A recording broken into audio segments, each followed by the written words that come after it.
What's up everybody, welcome back to Jamal's Tube, also known as Crew's Rising Soul. In this video, we'll be talking about the Channa Fire and Ice. Being one of the newer species that has been released in the world of snakeheads, they're known for its distinctive facial features, its blue appearances, and its striking flaming red. The Fire and Ice is a very exciting and beautiful snakehead for both beginners and advanced fish keepers.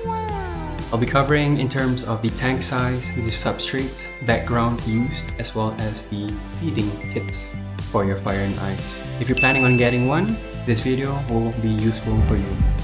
Without much further ado, let's begin. So the cool thing about the Fire and Ice is that it's still an undescribed species, meaning that it's not formally named by science yet. It's believed to come from the Burmese-Thai border in subtropical streams and forested waters. It belongs to the same group as the Channa gachua, a gachua question, and likely behaves similarly. Small to medium-sized and known for strong parental instincts. This species gets its name from its contrast of colors, bright fiery red mixed with icy blue tones, especially under soft lighting. In terms of its size, they are considered to be dwarf snakeheads, reaching up to 12 to 15 centimeters long. They can grow up to 20 centimeters when given a lot of space. However, this will also take some time. Being dwarf snakeheads, they don't grow in an accelerated pace. They will take their time to grow to their max size of 15 centimeters. They got distinct features, which includes a unique facial pattern, iridescent blue scales, and deep reddish tones along the body and fins. Natural habitat would be the same as Channa gachua or Channa limbata. Basically, they're found in slow-moving, stagnant water, forest streams, shallow ponds, or black water. The environment is dimly lit with a lot of fallen leaves, roots, and vegetation. The water flow is very minimal in the wild. Snakeheads in general breathe air instead of breathing oxygen in the water. So they'll actually reach up to the surface to breathe because of its labyrinth organs. So with this in mind, you can actually decorate to the max your tank. In terms of the size that you'll be going, my advice is that if you have a lot of substrates, fill it up with a lot of decorations. Driftwoods in particular, you want to have a lot more driftwoods if you're going to be planning on having a lot of rocks. So the more rocks you use, the more driftwood you would want to use, as this would help with the pH levels of the tank. Keep them in pH levels of about 6 to 7, no more than 7.5 to 8. pH level of 8 is just too hard for your snakehead, especially the Fire and Ice, of which they'll be very uncomfortable and eventually untimely suffer. A lot of vegetation and driftwood, you can maintain the pH low as to mimic their wild habitat. In terms of the tank size, the internet will tell you that a 3 to 4 feet tank is more than enough for a fully grown sized Channa Fire and Ice. A 4 feet tank would be equal to 120 centimeter length, like this tank behind me, where I actually house a large snakehead like the Channa marolioides that grows up to 2 feet.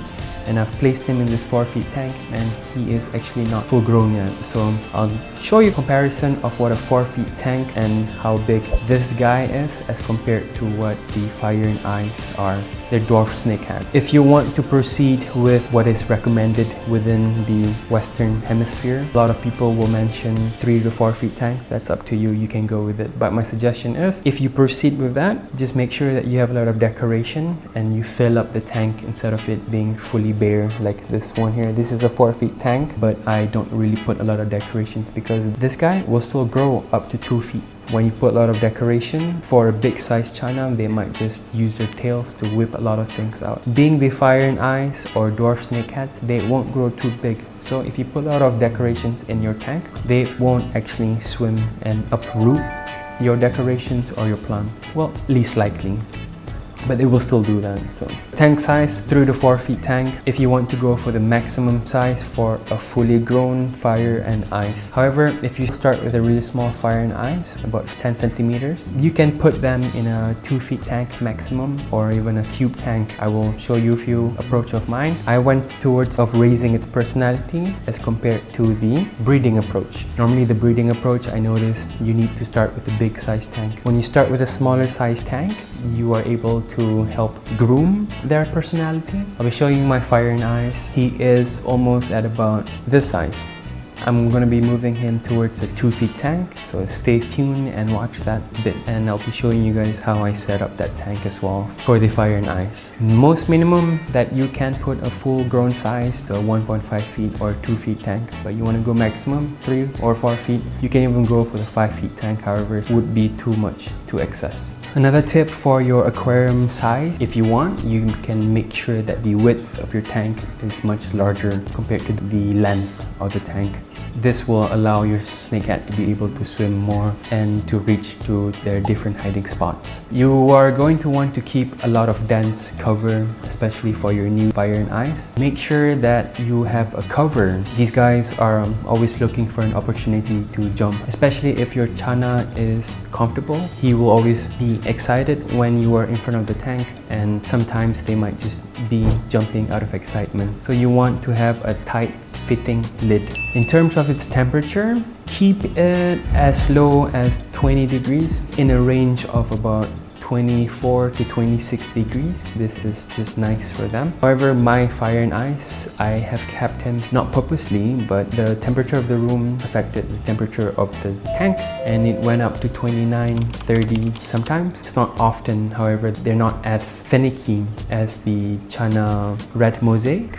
Most of the clips that I've shown you, the filter systems are only sponge filters. Using a canister filter will provide a lot of flow. You can try to put the outflow of your canister pipes towards the tank so it blocks the flow of the water. A sponge filter is just more than enough for your fire and ice, especially if you start in a small size baby or juvenile. They don't like flow in the tank, and this might stress them out because they just have to swim harder just to stay afloat. And being ambush predators, when they're always staying afloat, this defeats their whole purpose. They are ambushed, they like to stay in the bottom, look for insect, straight bite. In terms of feeding snakeheads, I will link up a video up here in regards of how to feed your Channas. Very advisable to use pellets, so you can check this video out if you're not sure how to feed pellets to your Channa. It's quite simple, honestly, but yeah, have a look on this video. So pellets is the staple diet I would feed my fire and ice, followed by mealworms, earthworms occasionally as well. If the earthworms are the fatter ones, maybe you can try to cut them up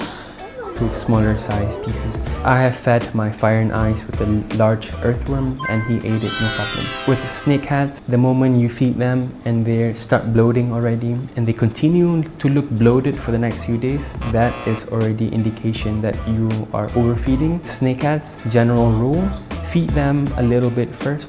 If their stomach is not bloated yet, then go ahead, feed them a little bit more. However, when it bloats, it's already an indication that they're overfed already. My advice would be to not overfeed them often, feed them pellets, and use live food to get their attention, but not to rely on live food frequently. Now, in terms of the background, I've noticed that having a black colored background is much better. However, before you put them a black background, you want to get their personality up, their mentality, confidence up. Because when you put black background, it already stimulates them to see their reflection. So if you have a very shy, skittish Channa, immediately put black background. Before it gets used to the tank, then it might already have to forcefully adapt itself as compared to being presented in a clear tank with a substrate. Let them get used to it first. The white background would be ideal as a beginner, as a startup, as a fish that just arrived in your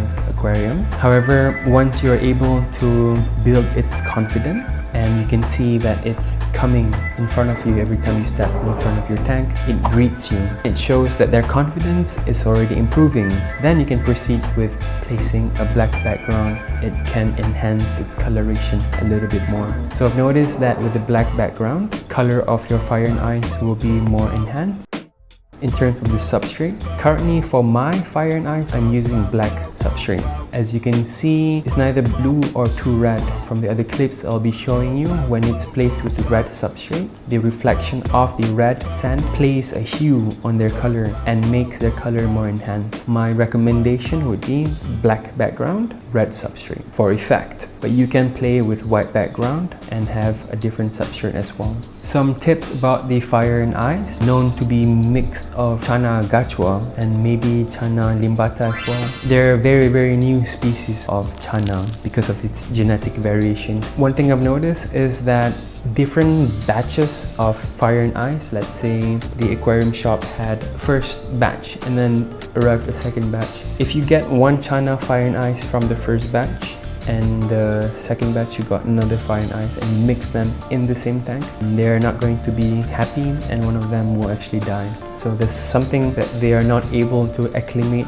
Even though they're same fire and ice, the different batches and lineages of it don't play too well with mixing them. If you're thinking about breeding them, better get from the same batch, get a few of them and put them in a 4 feet tank with a lot of cover and hiding spot. This way you can try to breed them together. However, normally when they're sent even to Asia in their own separate packages, they're not placed in one big bag like most other Channas. So this shows that they're very finicky in terms of their water quality and the different individuals of fire and ice. So it's a bit difficult to keep two fire and ice together even if they're on the same batch because they arrived to the shops separately.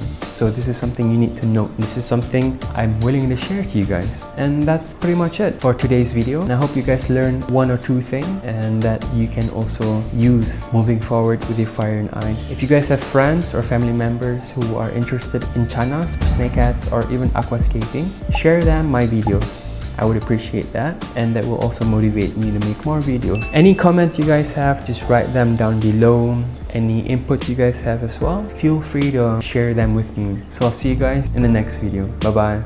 Peace.